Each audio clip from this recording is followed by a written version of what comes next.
Kalau kalian sudah sampai video ini, harusnya kalian sudah nonton video sebelumnya. Kalian kaum FOMO alias kaum yang ikut-ikutan karena takut ketinggalan. Video kali ini cocok untuk kalian. Kalau belum, tonton dulu video sebelumnya biar kalian tahu konteks dari video ini apa dan saham-sahamnya apa saja. That's why tidak ketinggalan.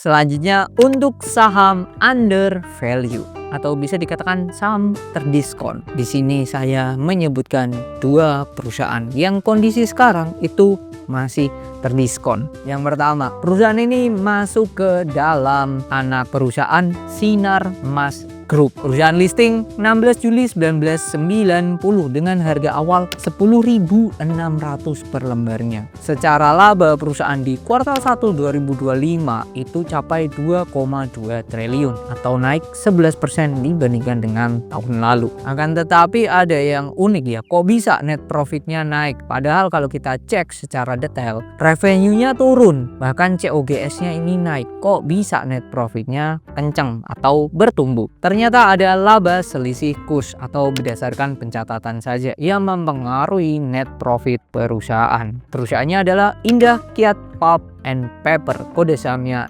INKP. Yang kedua, Mitra Pinastika Mustika, kodenya MPMX. Perusahaan ini listing pada 29 Mei 2013 dengan harga awal 1.500 per lembarnya. Sisi positif dari MPMX adalah rajin bagi dividen dan jumbo. Lalu direktur dari MPMX yaitu Kemal Mawira dan Beatrice Kartika itu menambah kepemilikan di harga 970 per lembarnya. Akan tetapi hal buruk dari MPMX yaitu ada di sektor industrinya yaitu otomotif, yang mau tidak mau harus diakui bahwa otomotif di 2025 ini lagi lesu, lagi ada penurunan. Selanjutnya kategori saham yang bisa kalian koleksi berdasarkan momentum di tahun ini. Yap, momentum 2025.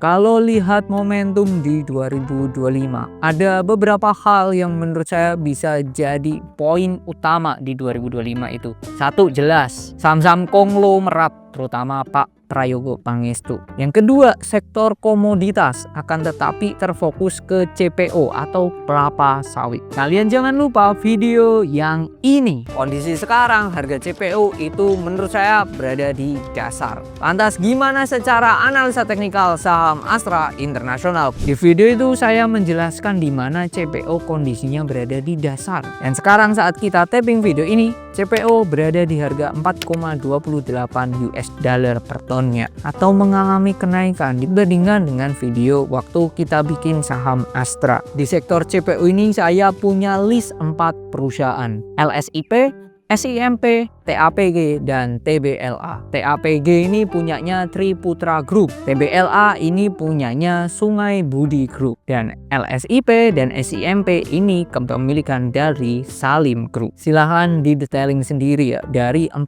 perusahaan tadi apa sisi positif dan negatifnya. Akan tetapi kalau sektor komoditasnya sendiri, sisi positif dan negatifnya yaitu bisa tercermin dari penjelasan tadi yang sebelum-sebelumnya terkait saham batubara. Dimanapun punya karakter yang sama, yap, musiman.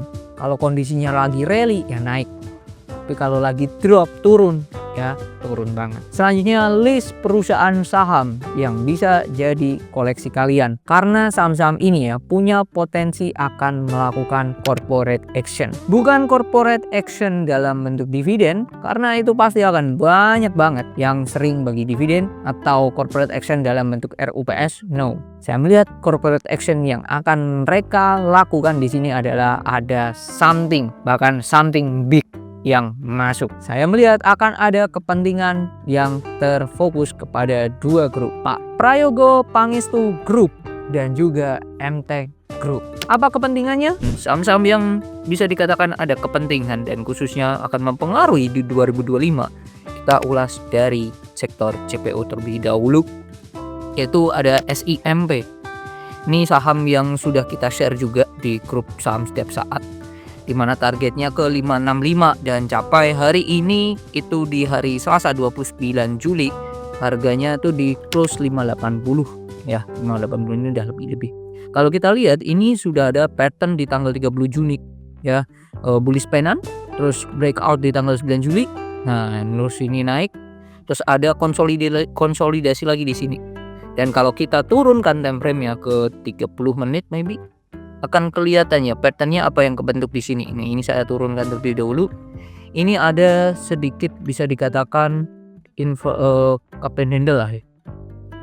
Ada cup and handle di sini.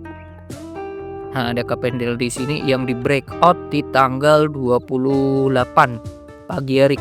Nah, ini bisa cup and handle dengan target nantinya ini naik 40 ya, naik ke 45.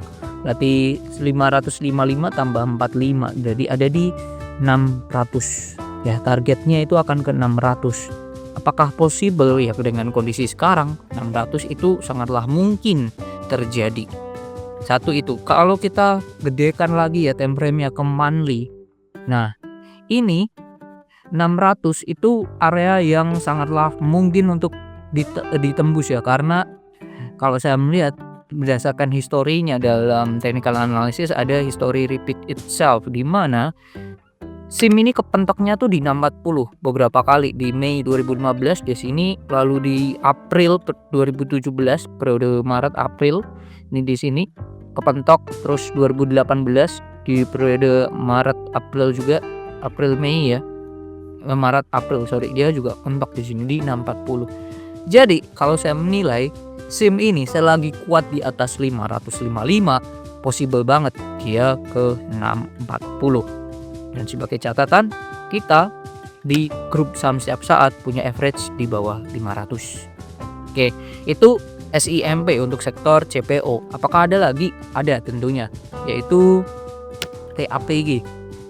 TAPG di time frame monthly ya. Ini terlihat ya, dia ATH. Jadi all time high, dia udah bentuk ATH. Kalau kita ke daily ini agak susah kita nyarinya bisa dikatakan retrace-nya di mana dan ini karena sahamnya naik terus. Nah, kita turunkan time frame ya. Kita di sini mainnya time frame. Kita turun ke 30 menit. Nah, atau bahkan 15 menit kita turun lagi. Nah, ini akan kebentuk nih. Dia waktu di 24 Juli 2025 setengah 3-an, jam 2:30 dia menyentuh harga tertentu ini, yaitu di 13.90 dia mantul lagi. Begitupun sebaliknya waktu tadi 29 Juli dia sempat nyentuh ke situ terus balik lagi, naik lagi. Dan di closing ya 15 menit akhir dia turun, tapi tidak diikuti dengan volume yang kuat, yang menunjukkan 13.90 itu bisa menjadi area supportnya. Satu itu bisa pakai support itu atau pakai support yang ini, ada kebentuk gap di time frame 15. Nah, ini juga boleh 13.50. Paling aman ya pakai stop loss di 350 ya, stop loss di bawah 350 tuh, stop lossnya di bawah 350. Targetnya berapa? Nah, ini kalau kelihatan nih, ini ada yang namanya rounding bottoming ya. Nah, ini ditarik aja nih 330 sampai ke 1400 lah, let's say ya, berarti akan ke 1470 itu minimal 1470. Apakah sudah sampai? Belum. 1455. Jadi target awal di 1470. Target selanjutnya kalau saya menilai itu ada di 1500. Angka-angka psikologis ya. Angka-angka psikologis apakah worth it? Nah, ini tinggal diukur aja. Biasanya kita ukur, nah nih, kalau ke 1470 itu targetnya 5%. Dengan kondisi sekarang 1400. Stop loss-nya itu di 3,5 let's say 4%. Risk and reward-nya 1:1 atau ya ini 1,42. Jadi masih kurang worth it. Jadi bisa better tunggu dulu di bawah lagi atau mendekati 13.50 sekalian untuk TAPG. Kalau kita naikkan time frame daily dan tambah indikator di Stockbit itu ada yang namanya bandar volume ya. Kita mau lihat si TAPG ini ada yang akumulasi enggak. Di sini terlihat sejak dia tanggal 8 Juli ya, ini ada akumulasi yang lumayan gede. Meskipun tanggal 28 Juli juga adanya aksi seller ya. aggressive seller. Cuman ini shadow atas shadow bawahnya masih kuat yang menunjukkan tekanan belinya masih kuat. Jadi area stop lossnya ini terlihat di sini, dia ada di 1350 dan 1300 sampai 1305. Nah itu bisa menjadi area stop loss dari TAPG. Ini worth it, ini bagus sih bisa melihat TAPG tuh. Lalu selanjutnya itu ada PGO ya, Pertamina Geothermal. Nah ini kalau kita lihat di atas 1600 nih, oke, cakep, all time high juga. Hari ini breakout dari apa?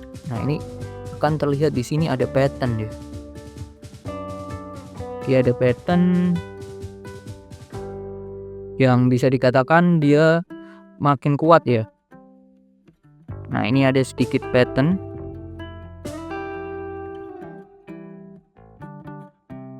Dan hari ini breakout flag lah ya, bisa dikatakan. Flagnya emang tipis ya. Cuman ini menunjukkan bahwa dia masih bullish ya. Nah targetnya ke situ, ke 2000 nih. 1900. 1900 itu untuk PGO. Target terdekatnya itu 1900. Bahkan kalau kita lihat secara lebar, ini juga bisa ada pattern yang namanya cup and handle di PGO ini.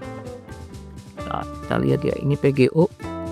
Nah, cuman cup and handle-nya miring di sini. Nah, ini akan terlihat ini, yaitu cup and handle-nya seperti apa. Oke. Nah, targetnya jelas ke atas. Kalau seperti ini kondisinya, enaknya stop loss-nya di berapa? Ya stop loss-nya kita pakai area titik close harga kemarin ya, 1700 lah. Nah itu bisa tuh untuk stop loss-nya. Memang nggak worth it kalau untuk kondisi harga sekarang dengan target 1900. Kalau kita pakai cup and handle ya, targetnya dari cup-nya itu sendiri. Itu PGO. Satu lagi yang ada kepentingan kalau saya melihat secara teknikal itu adalah Toba. Jelas banget di sini dia sedang konsolidasi setelah breakout ya. Dia membentuk yang namanya flag pattern. Boleh disebut flag, boleh disebut bullish pennant. Ya sama aja sih kalau saya melihat ya. Intinya ini adalah pattern bullish ya, continuous pattern ya. Targetnya jelas jauh nih ke atas.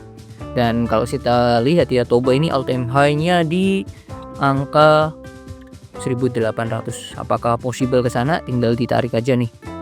Ya, tinggal ditarik kenaikannya itu. Tuh, kalau saya melihat Toba itu bagus, worth it.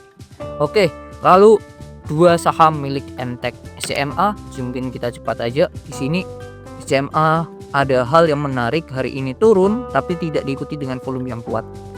Paling worth it pasang stop loss di bawah 183. Targetnya jelas buat di atas angka 2.